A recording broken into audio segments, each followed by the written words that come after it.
Now, once again, there is no official confirmation as to why this delay has happened. Let's bring you up to date as to what happened in the session earlier today. Remember, it's a big day for Prime Minister Imran Khan. He faces the biggest vote of his life, the biggest day of his political career. This after, in an impassioned speech last night, the Pak Prime Minister had asked the people of Pakistan, the youth of Pakistan, to hit the streets and peacefully protest against what he called was an imported government. And of course, because of that very speech, the security in and around Islamabad has been beefed up amid the session. And at the session earlier today, we saw the Pak Foreign Minister Shah Mahmood Qureshi once again reiterate the stance that we've seen, the narrative that we've seen being peddled by the Imran Khan government so far, which was that there is a foreign conspiracy underway, foreign interference to topple his government. Yet, no evidence has been provided so far to back these claims. Now, to get us up to date with what's actually happening in Pakistan, in Islamabad, our Pakistan Bureau Chief Anas Malik is getting us all the updates. He joins us live now from Islamabad. Anas, thanks so much for joining us. Once again, I think the big question on everyone's minds is why the delay? The session was set to reconvene about an hour ago. Why the delay at this point?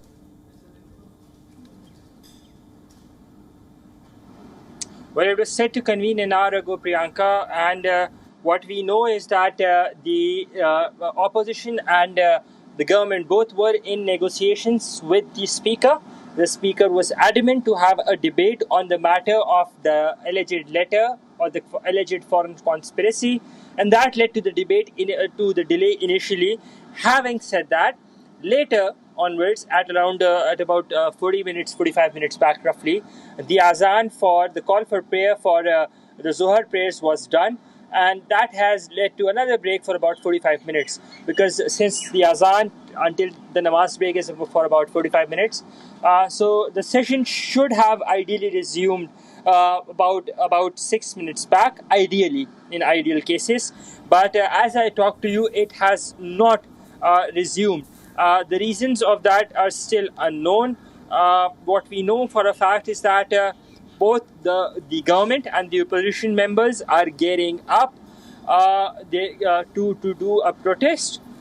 They're making placards within while being inside the hall. From the time the session was adjourned, both the government, the members at the treasury benches and those at the opposition benches, while visibly the number of opposition members is much more, they chose to stay back in the hall until the session would have resumed. So it's been about 2.5 hours since the session has been adjourned.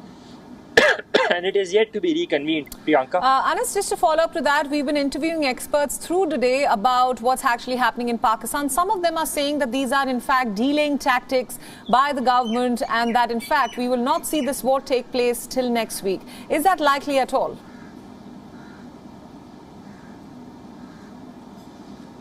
That is a probability. Likely or not, the government is tight-lipped on it for now. But Shehbaz Sharif, the leader of the opposition, we played that bite out as well, that he's read the verdict very, very clearly, and according to their interpretation, the vote has to take place today. So the talk over here on the ground, the feel is that the vote will happen, but later in the day, not immediately, but eventually. And that is the reason this is a delay. As I said, the opposition and the Speaker are currently in negotiations along with the government members as well. The Speaker is adamant to have a debate on the matter of this alleged foreign conspiracy, whereas the opposition wants the vote to be done. So the feel on the ground is that whatever happens needs to happen before 12 midnight, before the date changes, and that is probably that's the aim of PTI, is that to go slow, to warn off, to get the opposition tired enough that at the time of the vote, as and when it happens, they do not have that much window to come back to the assembly and vote. Priyanka? Absolutely, Anas. Thanks so much for all those updates. Thanks for joining us on this broadcast. We'll come back to you once the session hopefully reconvenes. Now, for more insights about the Pakistan political turmoil, we are now being joined by journalist and author Francesca Marino from Rome. She has written books focusing on South Asia, especially Pakistan. Francesca, thanks so much for joining us on WION. I want you to start off by discussing with us and giving our viewers a sense of what's actually happening in Pakistan. What has led to this moment? Okay, what's happening in Pakistan is what usually happens in Pakistan, and particularly during Imran Khan's term, a farce. In this sense, Imran Khan, as we all know, has been brought there by the army, has been selected, as they say. He did a basic mistake, revolting against the same army and ISI who actually brought him to power. If you want to put masala on this, you can tell the story of his prophet, wife, whatever. The point is now he's resorting to the foreign conspiracy story because he knows it appeals to his voting base. I mean, but this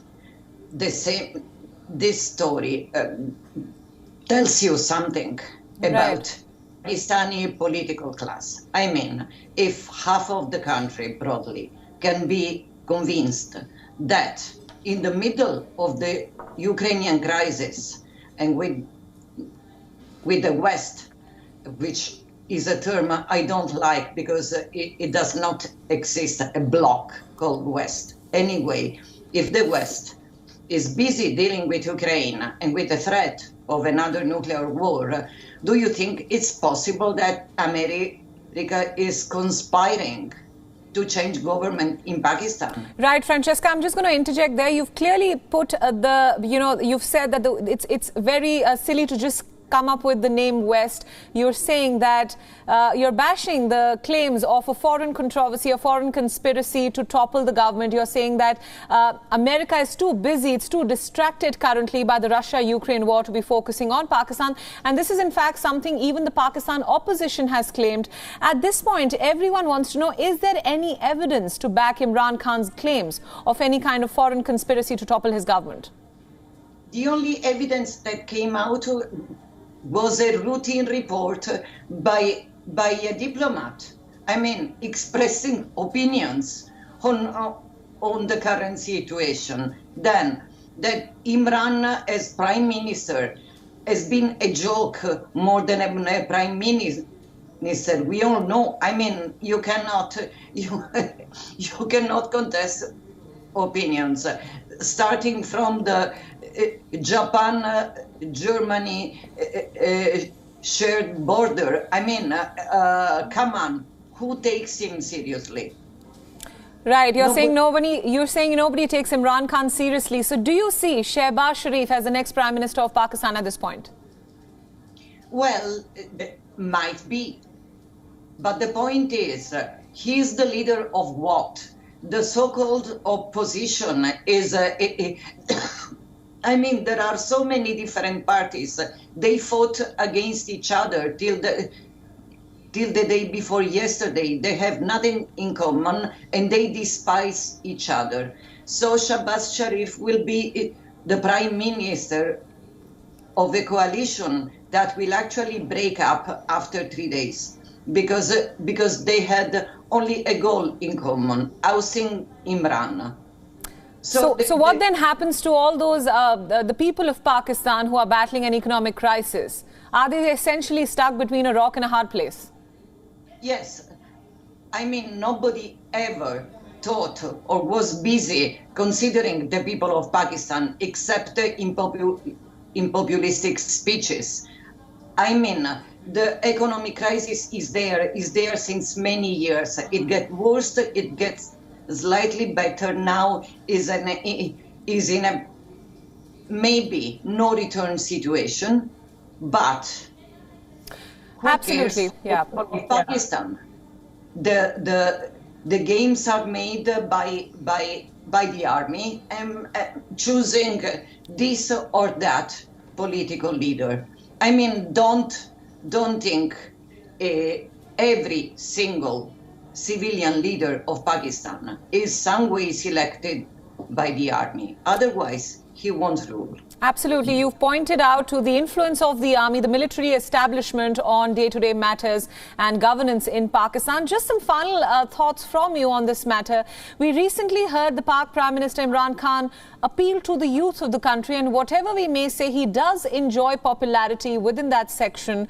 Will we see some kind of agitation politics in the days to come? There is obviously a call for the youth to take to the streets and to essentially protest against what's happening. This is what he does better, taking people to the streets, filling their head with nonsenses. But the point is why people trust him. And there's been also a complicity of the press. Okay, the press these past few years have been totally coerced into writing what the government wanted. So it has been people has been brainwashed. But this is what Imran historically does better, taking people in the streets. Then you have to see whether his puppeteers, meaning the army, are willing to take him back after a good trash, or they want a change of regime. In this case, we have to see what kind of agreement they did with Shahbaz Sharif. Point is, when they did an agreement with Nawaz, after a while Nawaz thought, like Imran, was a good idea to act individually. Right. Francesca, you've been very frank in your views about Imran Khan so far on in this conversation on WION. I want to ask you, and I want you to be as frank as ever, is it game over for Captain Khan at this point?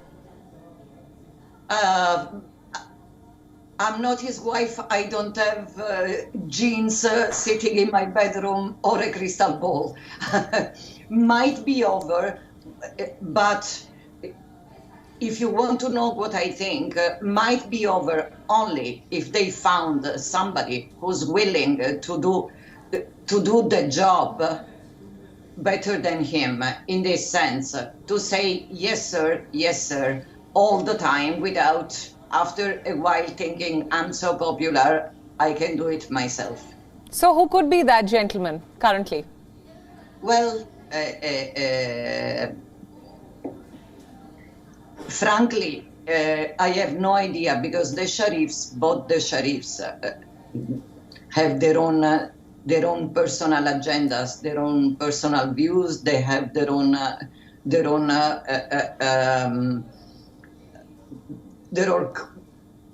custom base to please. I don't see any other candidate, but in Pakistan you never know. Right, and on that note, we'll end our conversation. Thank you so much, Francesca, for speaking to us at WION World is One, and thank you for all those frank inputs. Bye, good evening. WION World is One is now available in your country. Download the app now and get all the news updates on the move.